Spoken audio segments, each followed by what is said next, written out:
सुग्रीवा तूच प्रत कल्याण असो. सुग्रीवा आम्ही जसे जोगी बंधू तसाच तू पाचवा बंधू होय. सुग्रीवा जोपर्यंत चंद्र सूर्य आहेत तोपर्यंत किष्किंधेचे राज्य सुखाने करशील. काल दुपारी आकाश मार्गाने एक वीर सुंदर स्त्रीला घेऊन जात होता. ती स्त्री तुमचा बंधू लक्ष्मणाचा दावा करत होती. माझ्याकडे वचनामध्ये अलंकार गुंडाळून ठेवले. हे बघा पाहो. हाय हाय मग ये जरक मंदिरे तुला दाटीने सुद्धा सहन झाले नाहीत ना. यारे वगैरे करेल पण सीते मातेचा शोध करेल. सुग्रीवा तुला राज्य व तारा दिल्याशिवाय सीतेचा शोध लावणार नाही. ज्या वालीला युद्धात घेऊन ये.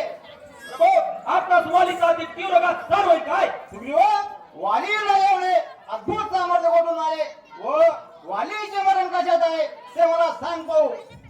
प्रभू माझ्या जुनामध्येच एक दुदंबी नावाचा दैत्य होता. तो वालीला सांगू लागला माझ्या बरोबर युद्ध कर. वाली व त्याचे घनघोर असे युद्ध झाले. या युद्धामध्ये वालीने त्याचे दोन्ही पाय धरून घर घर फिरून जवर आपटून दिले व त्याचा प्राण घेतला व त्याचे मृत शरीरे ऋषिमुख नामक पर्वतावर फेकून दिले.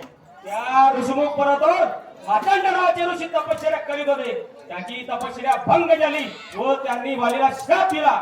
जर तू या पर्वतावर येशील तर भस्म होशील. या भीतीने वाली काही काळ पाताळात जाऊन राहिला व त्या ठिकाणी मी वास्तव्य केले.